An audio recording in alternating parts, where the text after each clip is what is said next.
What year did you start boxing? I started boxing in 1979. I was 13. Why did you want to box? Well, I didn't want to box. I wanted to play football because I was a very good football player, and I played for the most successful team ever to come out of Holy Cross, the 76 team. We went through the whole season unbeaten and won the 4 major trophies. And me and Eddie Flood and Tom Austin got picked to go to Somerton to pick a team, Northern Ireland team, to play Wales.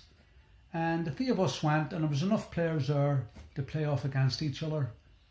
And my team won 4-2, and I scored 2 goals and featured heavily in the game. But I wasn't picked, and my school thought it was because I was from a Catholic school. So I quit football that day, much to my father's consternation, and started boxing. The reason why I started boxing was because a wee lad in my class in St Gabriel's, Anthony Monkey McBride, started provoking me and telling me that while I might do him in a street fight, he'll do me in the ring. So this went on for a while, and then he kept challenging me to a spar over in the Sacred Heart. So one day I went over to find out what this boxing thing was all about. But I got what I come over for, a spar with Anthony Monkey McBride, and he was on the receiving end of a vicious beating, which I must add gave me a lot of satisfaction. So from that day I was hooked. But the coach, the head coach, Eamon McAuley, wasn't there that day. So Eric McCulloch asked me could I come back the next day to meet Eamon, and that was the start of a long journey. Any boxers in your family history? Right. Well, my father won a few Irish titles. My uncle Sean is celebrating being 50 years up in the Ligoneel, being the head coach up in Ligoneel Boxing Club.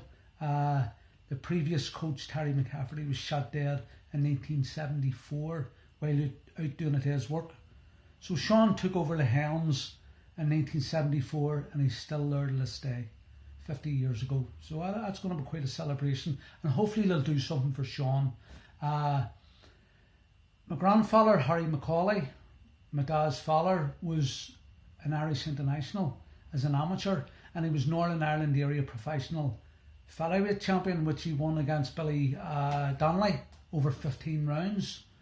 And my great uncle, my granny's brother, John Joseph Rindy Monaghan, was British, Empire, European and undefeated world flyweight champion. So in horse racing terms, I would have been a thoroughbred. It's in the breeding. Were you successful in your early boxing days? Yeah, I won. I got to an Irish final. I won County Antrim titles, Ulster titles, NABC titles. I was asked to box for Young Ulster against Young Wales, and I beat the kid from Young Wales, and I won 51 out of 55 fights before I went to England in 1982. Who did you look up to? I would have looked up to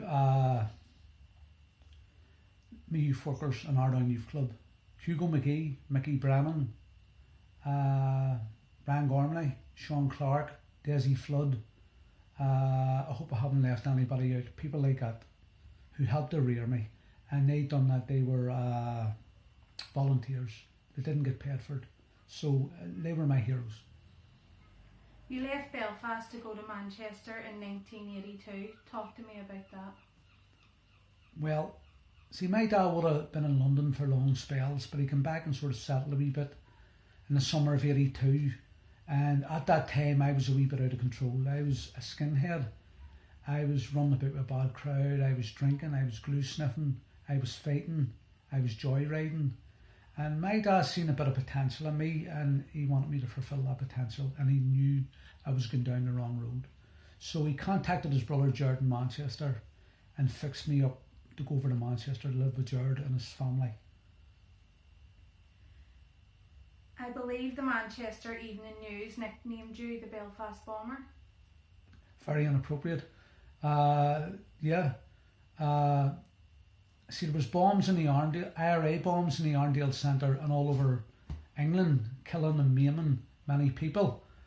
And this clown starts calling me the Belfast Bomber in the Manchester Evening News.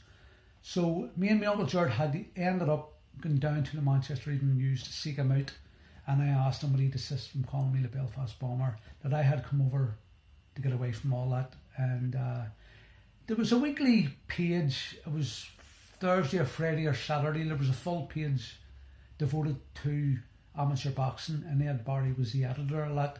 And he was a good man, and he was a big fan of mine. And I was getting all the headlines because I was a new kid on the block. You won an NABC title for Cavendish, then you headed down south to London. You joined the Hogarth ABC. Talk to me about your first night at Hogarth. I went down to London and stayed with Frankie Woods. Frankie Woods was the brother of Brian Woods, who was my uncle, who was married to my aunt Peggy. And stayed with Frankie Woods and his wife and 3 kids. And it was Frankie picked the boxing club, and what a great choice it was. And the first night he brought me there, I was introduced to a guy called Harry Holland, who was a professional coach who had been a long time amateur coach there, but had switched to the pros, but he was still training the amateurs and the pros. So it was him that largely trained me. And on the first night I told him I was a national champion, NABC champion, that means champion of England, Scotland and Wales, junior. And he put me in with 2 boxers, Tony Strawbridge, who I knew from Derry, and Billy Hardy, who would go on to become British, Commonwealth and European champion, and fought Prince Nassim Hamed for the world title. Plus Billy Hardy has a leisure centre named after him up in Sunderland, where he's from. So I sparred them to him the very first night and hammered the both of them. Dropped Billy Hardy with a body shot. Harry Holland's eyes just totally lit up. And on the very first night he asked me would I turn pro with him. But yes, Harry was a good coach. And whoever had a big fight coming up, they were given preference. Didn't matter whether they were a pro or an amateur. You won another NABC title and won international bouts against Israel and Australia. That's right. And he also went to Crystal Palace to help prepare the GB team, the boxing team, for the Olympics, 84 Olympics. And that was quite an experience. And I sparred Kevin Taylor, who was a featherweight representative, but it was much too good for him, and gave him a bad beating. And they switched me up to spar the lightweight, Alex Dixon, southpaw, tricky southpaw from Scotland. And the first spar I had with Alex Dixon, I was well pleased, because he's a tricky southpaw, sharp hitter. But the second spar, he gave me a bit of a going over, to tell you the truth. And there was others who came to Crystal Palace to spar, and I sparred a few of them too. I was there for a week. I ran with them in the mornings, and it was Kevin Hickey was the head coach, assisted by Dick McTaggart. Dick McTaggart from Scotland was the greatest amateur boxer ever come out of Britain and Ireland.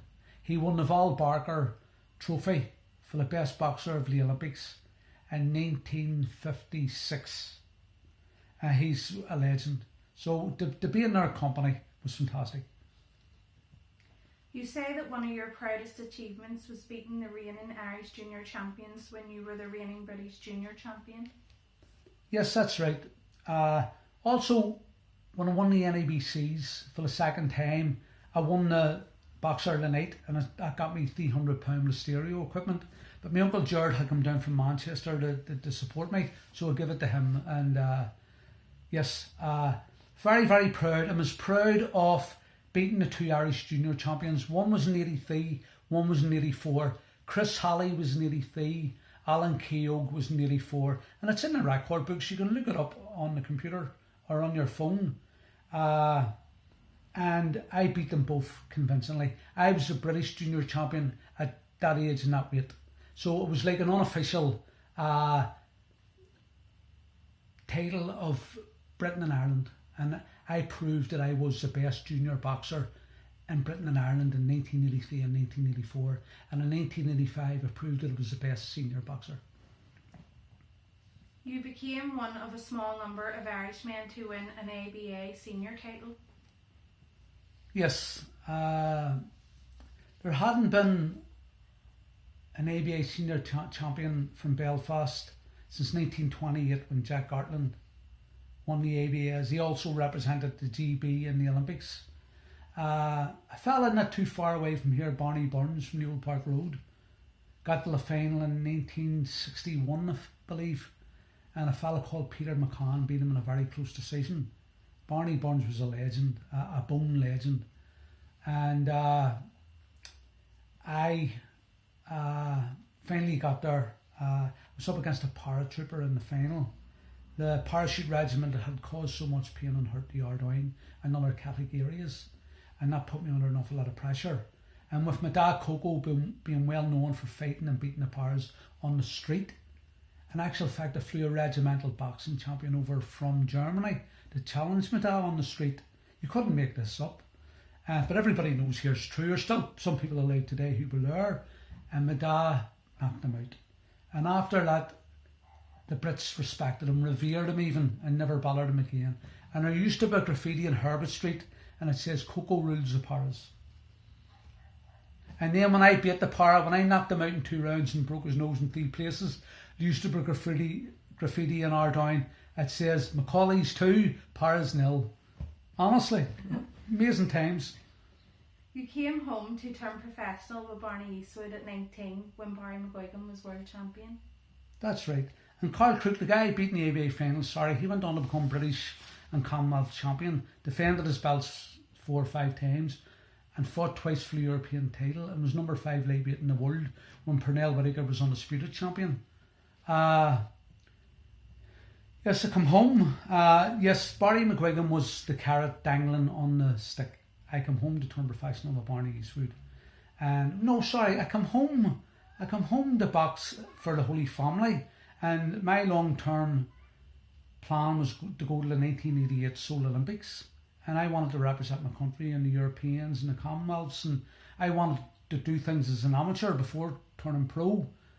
And Barney Eastwood's a very persuasive man. There was actually people colluded. Bobby McAllister started taking me down to the Eastwood's gym. Why? When I was training in an amateur club. The barber Rob McGuire was pushing me towards Barney Eastwood. Paddy Byrne, a Brighton millionaire promoter, come up to our house in Homedean in a big Rolls Royce in 1985 and tried to get me to go. They were all colluding. Who else? There was more.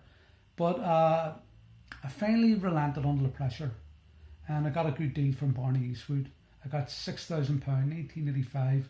I was only 19. I got £6,000 and £1,000 for each of my first 8 fights. And he brought me to America, Panama, Colombia, and gave me a few £100 with a sports equipment, and gave my dad Coco, who come up with me, to the Culloden Hotel where I signed professional terms. He gave my dad a few £100 too. Then Barry and Barney fell out. How did this affect you? Well, it affected me greatly. Barry was only there for a few months when I was there. Had the opportunity to spar him a few times. Had the pleasure, believe it or not, to spar him a few times. Some people would say that's some pleasure.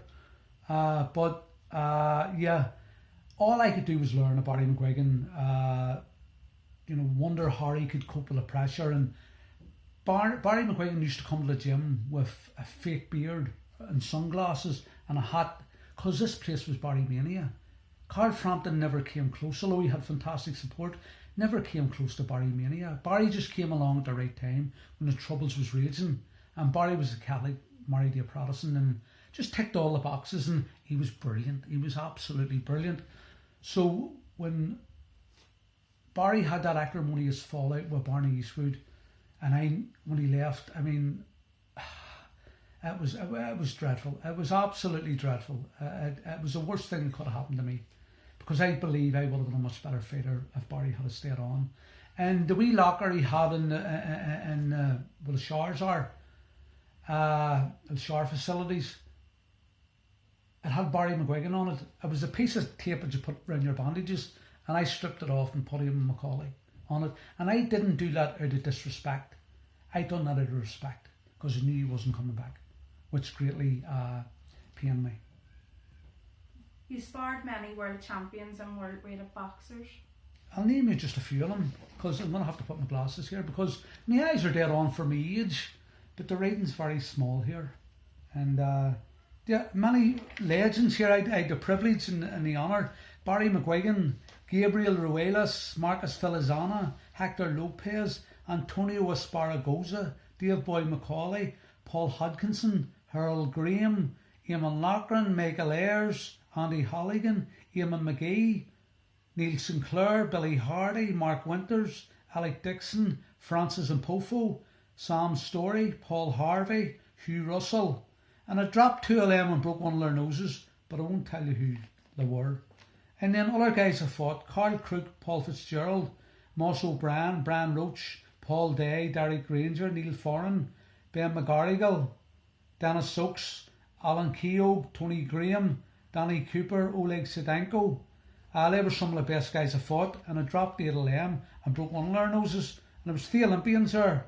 There was British and Commonwealth champions there. There was Commonwealth Games medalists. Dennis Stokes beat Colin McMillan and stuff like that. So they're some of the best guys I fought. Then you went to Los Angeles, Panama and Colombia.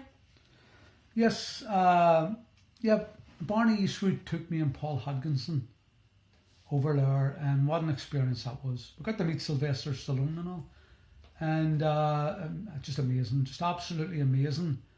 Yeah, we training with world champions, and in the hotel we stayed in Inglewood, people like Floyd Patterson would drop by, legends would drop. That was just, for me, a die-hard boxing fan. It was fantastic. And my Aunt Peggy came down, and my Aunt Anne came down to see me while I was there. And we went to Hollywood. One night we went to a party in Hollywood, and it was 3 weeks I was there.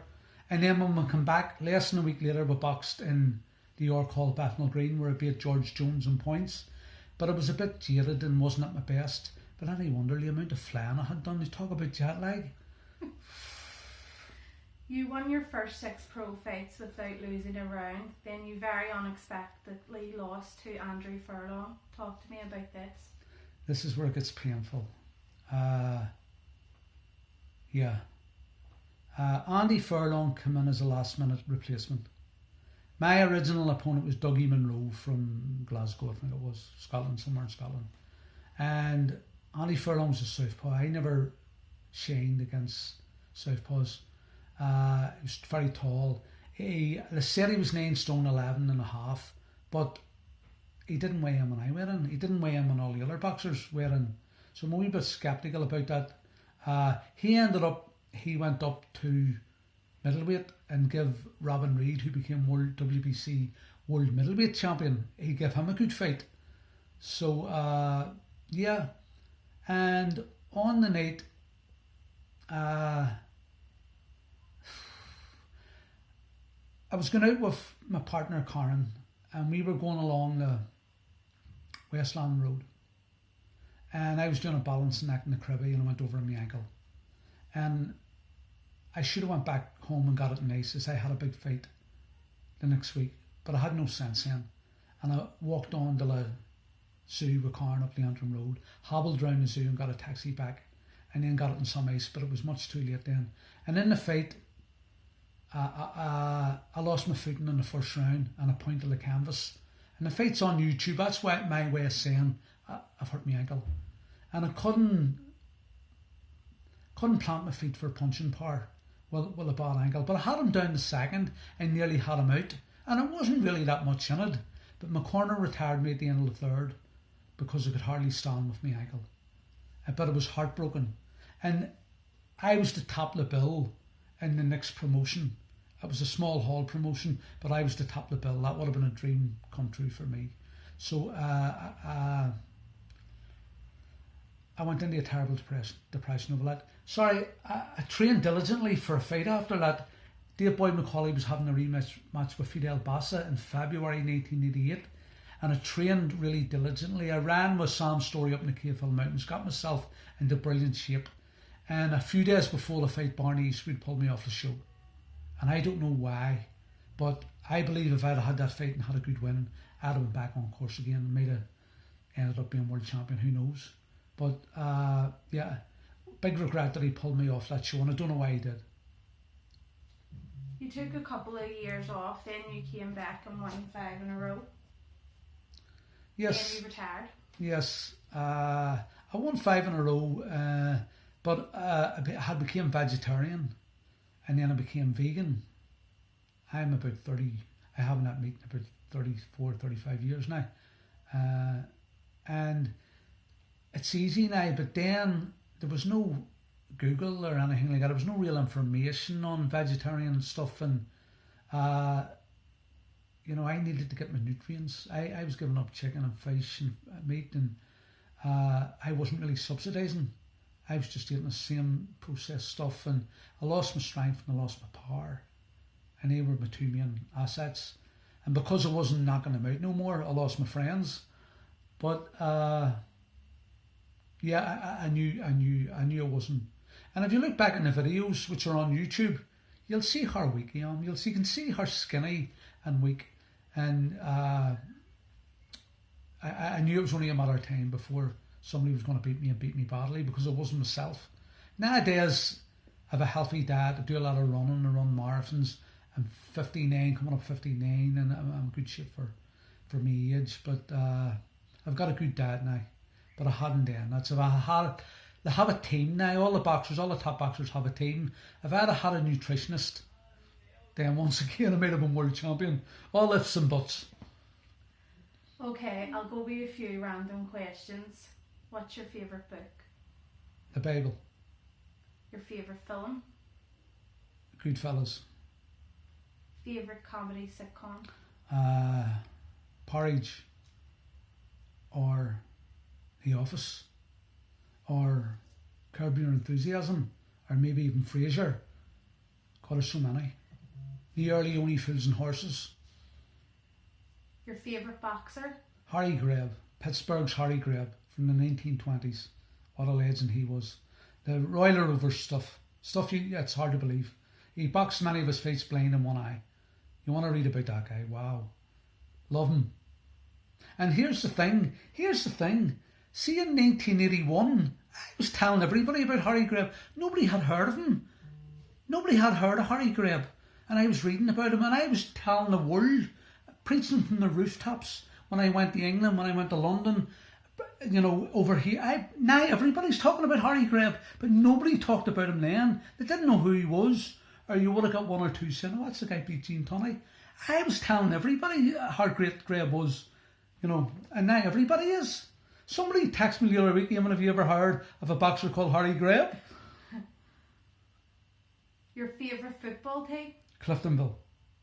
Only one team for me, my team where I'm from. I don't believe in supporting Liverpool or Manchester United, because I'm not from there. Yeah, it's okay, people from Liverpool supporting Liverpool or Manchester, supporting Man United or Man City. I'm North Belfast. Only one team for me, Cliftonville. Any regrets? Regrets regarding the boxing, regrets that I turned pro too soon. I was only 19. Regrets that I didn't go to the Olympic Games, because I would have had a good chance. This was before the qualifications, and their countries automatically picked a team. But when I turned pro in 85, it was like 3 years away. That seemed an awful long time. But I wish I'd have held on. I wish I'd have represented Ireland more. I wish I'd have went to Europeans, Commonwealths, the Worlds. I wish I'd have got a medal at them. It was certainly good enough. I mean, yeah. I mean, there was a period there for 3 or 4 years when I had won something like 30 out of 31 fights. I was practically untouchable. You know, who could touch me? And the only guy that beat me was double Olympian Paul Fitzgerald. But then, as I say, I went a whole load of fights, 20 odd fights after that without defeat. So there you go. Thanks for talking to me, Eamon. And thanks for interviewing me, Carrie. Thank you. Okay.